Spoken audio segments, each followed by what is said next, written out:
Hello and welcome back to Climate Solutions News. Today's guest is Florian Hildebrand, co-founder and CEO of Greenlyte, a company working at the intersection of direct air capture, hydrogen production and synthetic fuels. The company was founded in 2022 in Germany's Ruhr industrial region, and Greenlyte's developing a fully electrified platform called liquid solar.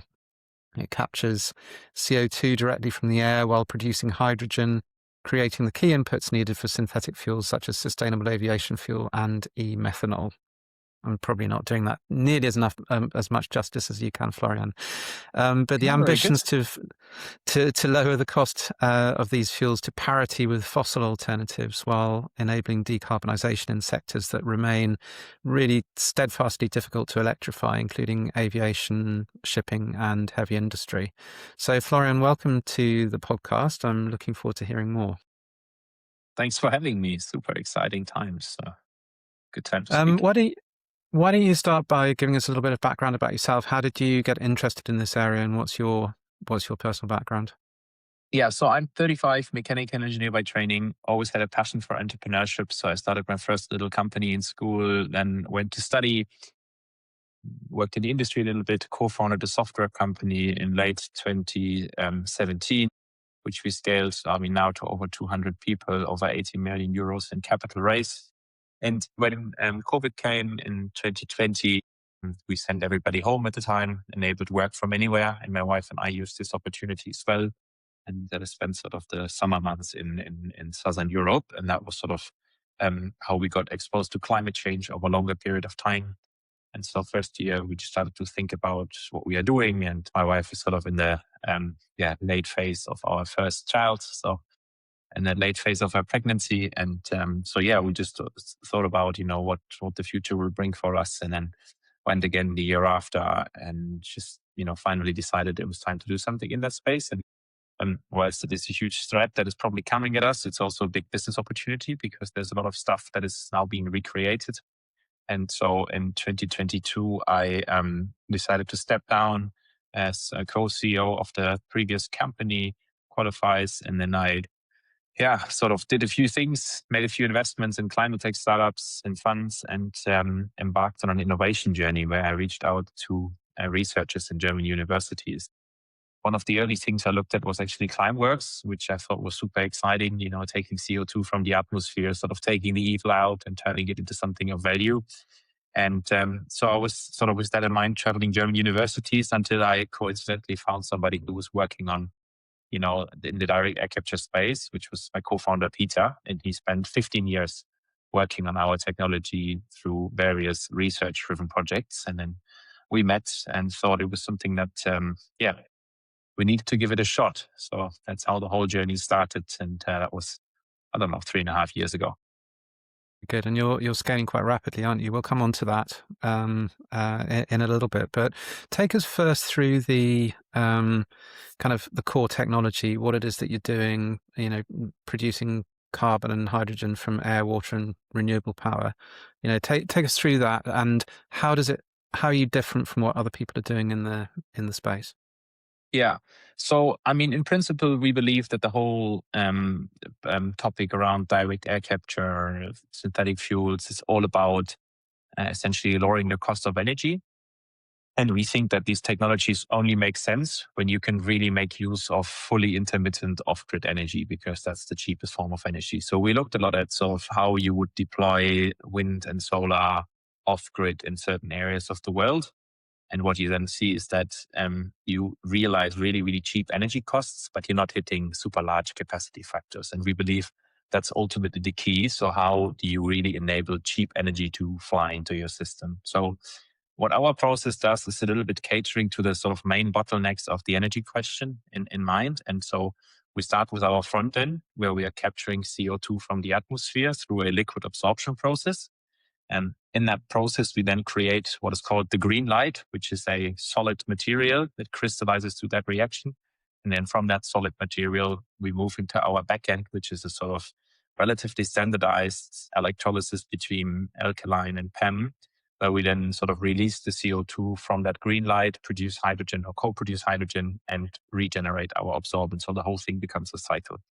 And why that is interesting is essentially Greenlyte. That's why the company is called Greenlyte.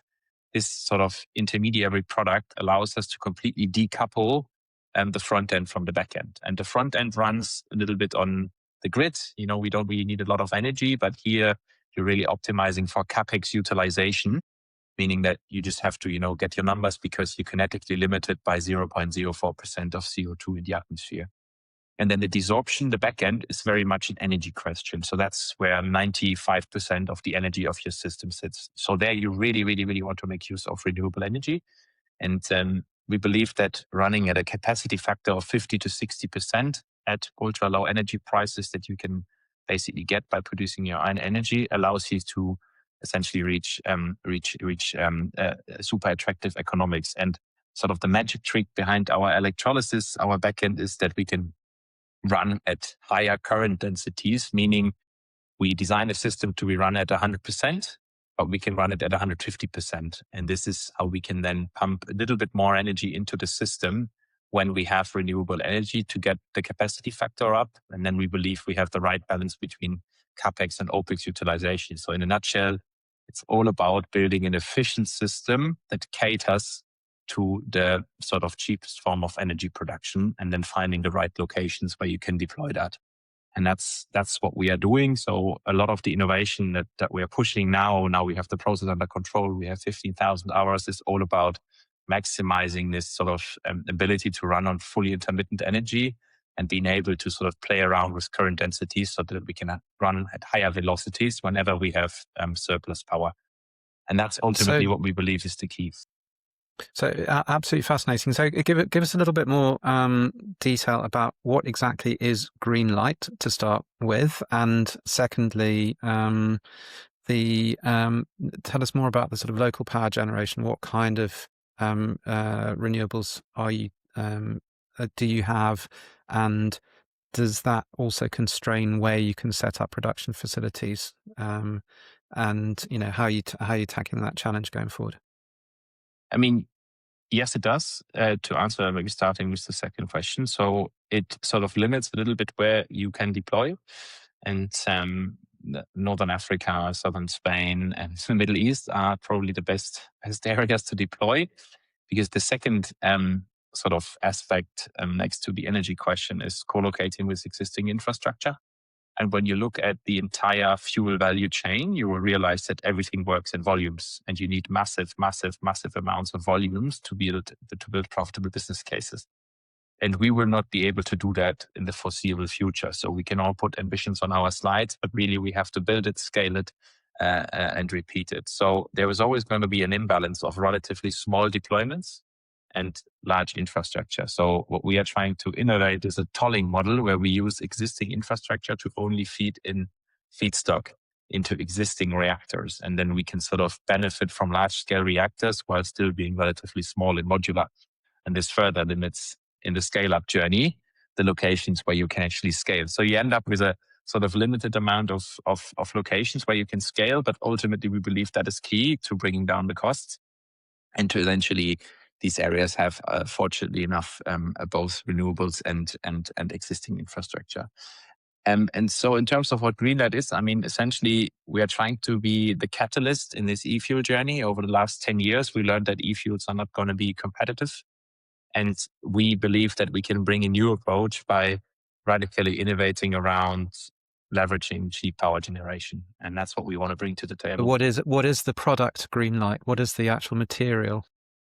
So what we are producing is essentially green CO2 and green hydrogen feedstocks. So we produce the feedstock, the raw materials for these fuel reactors. And we're doing this by building small scale modular units that can be scaled up by numbering up to then cater into different markets. Carbon capture's not without its criticism, but you're positioning yourselves not as a carbon capture company necessarily. You're positioning yourselves more as a sustainable fuels and e-methanol producing company. Is that deliberate? And what's your kind of general view of the carbon capture market as a whole? I mean, I think carbon capture is very much associated today to carbon credits and negative emissions, and this has gotten under a lot of economic pressure because there were only a few handful buyers, and now with sort of economy changing, crisis, and so on, I think people are turning away from these credits, and I think the product is still something that people get, and I think in general there is this belief that fossil fuels are endless, but that some of those assets still exist. So we believe that in the sort of time when we're ramping up these greener alternative technologies, it's all about catering to a strategic angle of essentially the industry. And we spoke to a lot of customers, and yes, we have a lot of oil on the ground, but equally not everybody has access to this. So there's the question of how can you beat feedstock additionality and data into sort of maybe even regulated markets, but by leveraging existing assets. So building something for the industry where you sort of replace a little bit of the fossil feedstock and then grow over time. And that's what sort of we believe is ultimately in this race to bring down the costs, the strategy. Yeah. And you're looking at targeting hard to abate sectors like aviation and shipping. What do you think is a sort of realistic time frame by which there can be substantive shifts to the kind of fuel base that those markets are using? Because it's not evident, is it, to be able to convert quickly, both from a cost perspective and also a technology perspective? Yeah. I think, to be honest, people still sort of underestimate what you can do in the long term and overestimate the short term. And I think when you look at our own journey, and when we think about that, the only thing we have to do really is to build a feedstock platform close to existing reactors. Then the only thing that we have to sort of do is we have to get the first one right and prove the business case in a relatively small scale environment. And we believe that before 2029, 2030, we can deploy something in a target region close to an existing reactor where we show that maybe 2%, 5% of this reactor, which is fully fossil based, is now turning out green feedstock that is not too far away from the economics. And then I think it becomes a scaling question. And then I think the magical word is all around bankability and infrastructure capital. So how can you then build something that is relatively proven so that you attract infrastructure capital and you don't have to do your scaling, but rather it's an attractive model where every fuel producer in the Middle East, in Northern Africa, buys units, puts them close to their facilities, and then starts to replace 10, 20% of the feedstock over time. And then I think you would see some rapid uptake, and this will probably take us another 10 to 15 years, maybe by end of 2040. And then I think it's a similar question to what we're seeing with the renewables today. Feeding in 20, 30% of renewables into the grid is not a problem. Once you go beyond 50, 60, 70%, then you start to struggle with the capacity factors. And that's, I think, then the next challenge that we have to solve. So to answer the question simply, I think we will see a relatively steep increase over the next 15 years once we have the first sort of profitable units. And then I think 2040 is probably a time when we will see the next sort of big shift that needs to happen, because then you are building something that relies on constant feedstock, suddenly building on intermittent feedstock. So that's, I think, one side of the question, which is the whole green market. And then the other part is resilience markets. And now what we are seeing, the Strait of Hormuz still being closed. So what we are seeing is that people are pushing and looking for alternative fuel sources. And we entered a strategic deal with Rheinmetall, INERATEC, Sunfire to build resilient small-scale fuel applications that can have a civil application. And even in Germany, you can build these facilities and run them profitable for 20, 30, 40% of the time.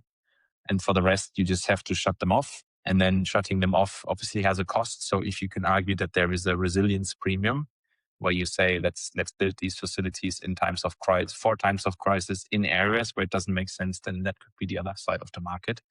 And sort of these are the two angles. But I think it all comes down to how do you build the first profitable business cases without having to deploy hundreds and hundreds of millions of capital, and what are sort of the smallest scale units you need.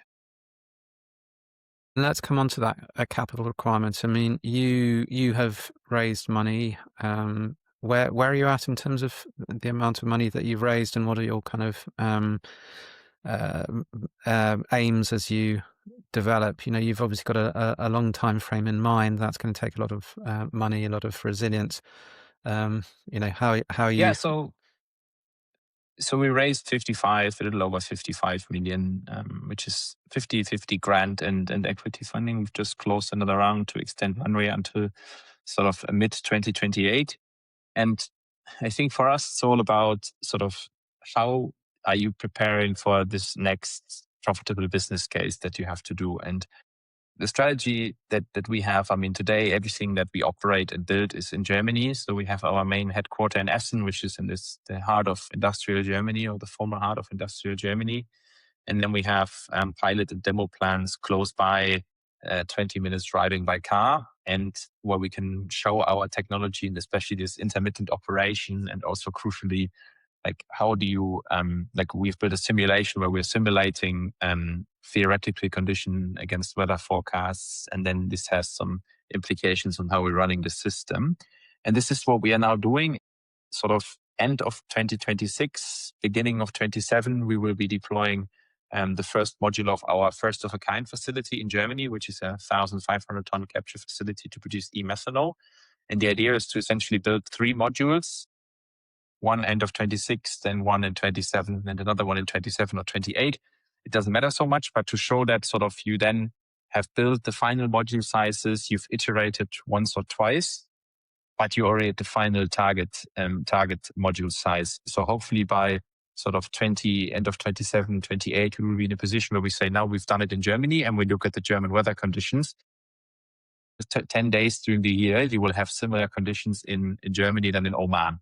So can you take those 10 days and extrapolate it, say, look, this is how you would run it across the entire year. And I think from that point onwards, when we have shown the tech along the smaller facilities, then the scale, and how we would then scale up, then hopefully we have enough confidence that investors are willing to spend the next 100 to 150 million to deploy that first tolling-based model in a target region. Just picking up on that, I mean, wouldn't it be instead of just relying on those 10 days where the weather's the same in Germany as it is in Oman or North Africa, wouldn't it be a more pragmatic solution just to set up and try and scale in those regions anyway? I mean, let's set aside the conflict at the moment, but then you'd have accurate all year round indications of how you could scale. I think that depends on the maturity of your development and how sure you are. And I think what we are seeing is that companies that focusing on deployments really, really far away from their base, that's putting an additional strain on how they develop and sort of deploy the tech. And we believe that we have to sort of do the initial learnings, which we already know here, hopefully a little bit faster with our supplier network around, and then we know the area and then permits and so on, and then rapidly go into these areas. And we believe that our target module size is around 500 tons per year. So even if we build the first and second module, we could still in parallel deploy in a target region. But we believe that sort of the first 80% we have to do here and then go somewhere else. Because, I mean, the simulations and the data generation that we do and the predictions, we believe a certain amount can be tackled. And then it's about going into the target areas. But the first sort of leap of robustness we think we need to do here, which will be faster and hopefully easier. And is there some benefit to being in Germany from incentives and government grants and things like that you might not get in some of those other countries? Germany is a complicated country and relatively slow, but I think Germany has also some sub areas where, I mean, we are in this area which is struck by the sort of, I don't know which industrial revolution, but essentially it was a coal and sort of steel hub. And this has all gone away. So there is this massive restructuring and people sort of looking for new things to do and trying to revive new industries in that area. So there is a general support for what we are doing. And I think this is ultimately right now the benefit. Plus being in this sort of rich industrial legacy area, you have all the suppliers close by, whether it's component suppliers, steel manufacturing, whatever. This is all close by still. And so we think that this makes stuff a little bit easier and a little bit faster. So right now it's a big advantage. And hopefully this will, put us into a confident position much, much faster where we can then say, let's now go and deploy in the target areas. But some of those learnings we have to make. And I think when you look at I think Climeworks, I mean, they're a great example for our industry. And I think they're very transparent around what they do and what they learn. And I think one of the things that they learned was a little bit premature scaling without having the technology fully right. That's not to bash them. I think they've been very transparent about it, which makes it easy for other people to learn. But they would have probably needed a little bit more time before they go to their 35,000 ton facility. And maybe it would have been easier to do it a little bit closer to home. But, sometimes obviously you live forward and you learn backwards. So we try to learn a little bit from what other people experiences. And just continuing on the questions about government support and government policy, one of the things about carbon capture, direct air capture, is it's necessarily a long-term bet, because all of the volumes cumulatively are even tiny at the moment. So it requires patience, it requires a lot of capital, and it requires real hope that the technologies can come through. What do you say to the people who are saying that it's not the areas that government should be supporting and incentivizing, and actually there are technologies that exist today that can reduce the carbon emissions going into the atmosphere at source, and that should be the priority, and everything else should wait until technology has been fully developed? I mean, I think that's a sort of question of how you approach your scale up, and we don't think that necessarily has to be such a long term. I think it's all about building a system that can scale relatively rapidly and sort of bridging the gap between small volumes and large outputs. And when you think about the idea of tolling and co-locating with existing infrastructure, then we think there can be a much, much, much faster way into relative volumes. And I think all these sort of bridge technologies like pure carbon capture and point source capture, eventually, if we do things right as an industry, overall industry, they will disappear over time. And what we're still seeing is that those assets are not getting the massive, massive, massive amounts of FID. I mean, in general, FIDs, I think, are a problem in the industry right now. So that's why our approach is let's build something where we can sort of bridge the volume gap, show that we can build relatively small scale, profitable cases, and then let's build sort of with our industrial partners the baselines for scaling up more rapidly, and then maybe we can even overtake point source capture. Because in the end of the day, it's all about the energy. Even point source capture, when you look at like biomass capture or just pure point source capture and whatever you have, I mean, the whole logistics, compression, and so on. And when you look at the costs in the end, you realize that if you can leverage cheaper energy and get your green hydrogen with that cheaper, then the C atom doesn't matter so much anymore. Yeah. I mean, I think you've expressed really well how circular and interdependent all these technologies actually are. And, we can't just have one operating by itself. It has to be the whole network of technologies connecting with each other. And within that, the question has to be about how fast can we scale, what's the most affordable way of making the biggest impact, and hoping that the investment markets can continue to have the appetite to fund them in a tricky climate. So I'd like to draw the conversation to an end there. So thank you very much to you, Florian Hildebrand, who's co-founder and CEO of Greenlyte. Best of luck with scaling everything and the continued development of the company. We look forward to hearing more over the coming years. Thank you very much.